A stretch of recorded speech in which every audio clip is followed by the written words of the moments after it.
Hai guys, balik lagi channel ini. Jadi kita bakal mempelajari hal baru hari ini.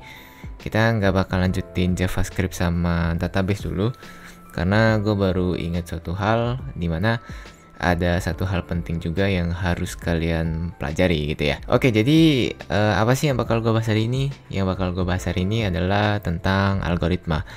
Jadi apa sih algoritma?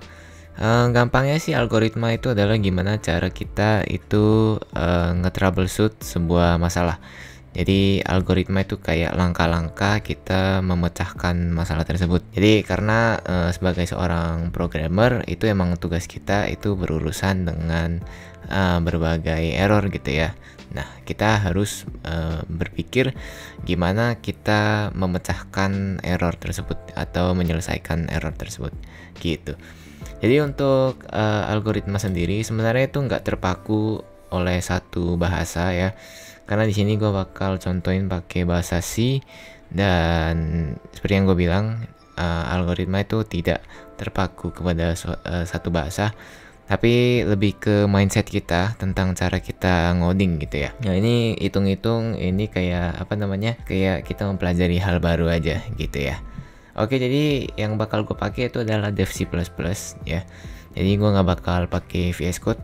Kenapa nggak pakai VS Code bang? Karena setup VS Code untuk C itu agak susah, agak ribet. Oke, jadi nanti link dari source Forge ini bakal gue taruh di deskripsi biar kalian lebih gampang carinya. Kalau udah kalian search ya, kalian langsung download aja.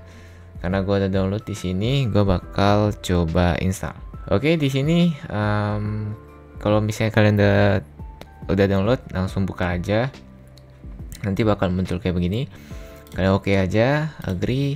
Nah, yang di sini kalau misalnya kalian baru belajar, ini full aja nggak apa-apa, nggak masalah.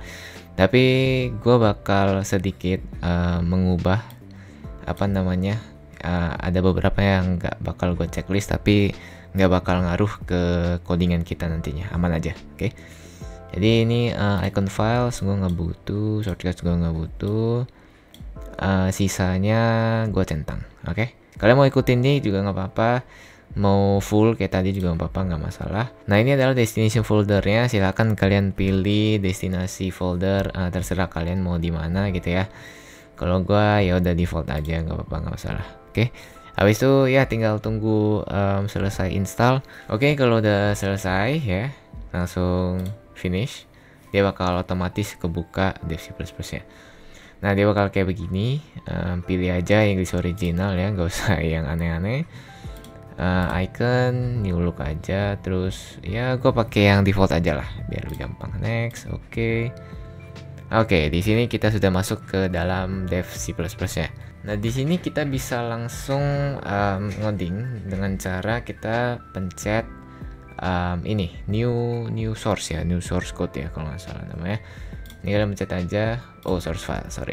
Kalau kayak begini, nah ini udah bisa langsung ngoding nih kayak VS Code lah. Nah mungkin untuk pertama sharing gue bakal bahas beberapa hal aja yang basic aja, mungkin kayak data type saja mungkin ya, biar apa namanya untuk permulaan aja. Oke. Jadi di sini gue bakal pakai satu library biar mempermudah hidup kita untuk ngoding C, karena C itu adalah sebuah bahasa menengah. Jadi bahasa itu sebenarnya ada bahasa tingkat rendah, tingkat menengah, dan tingkat atas.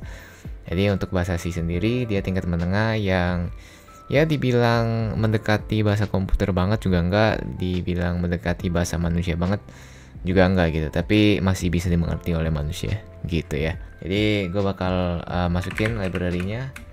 Caranya adalah kalian hashtag include stdio.h. Jadi stdio itu apa? Stdio itu adalah standard input output.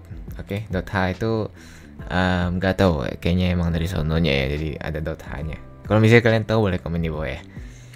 Oke, jadi untuk memulai codingannya tidak seperti bahasa tingkat atas lainnya. Kalau bahasa lain kayak JavaScript kan kalian bisa langsung kayak const apa gitu variabel yang misalnya gini kan.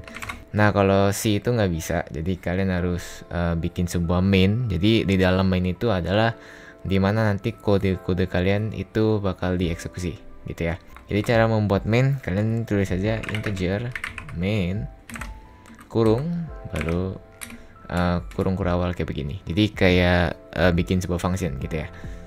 Habis itu kalian di bawahnya kalian tulis saja return 0.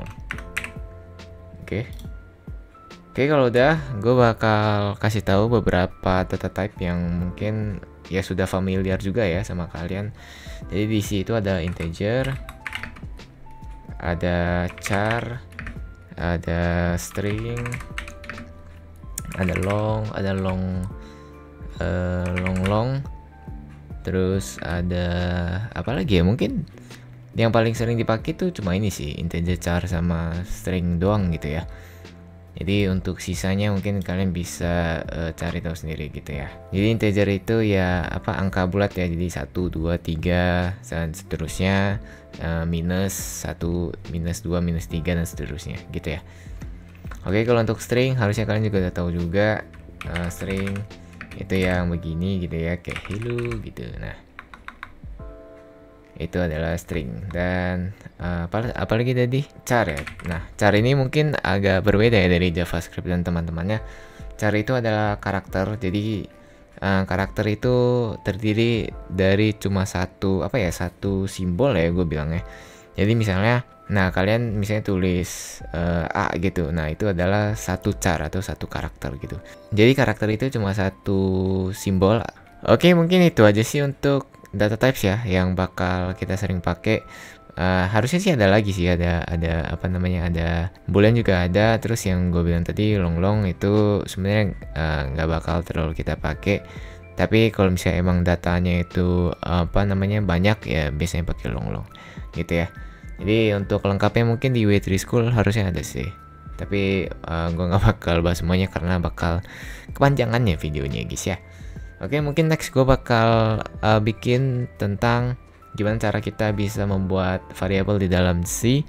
So stay tune buat kalian yang mau tahu lebih banyak tentang algoritma dan algoritma dengan bahasa C gitu ya. Jadi ya, I'll see you guys next content. Bye bye.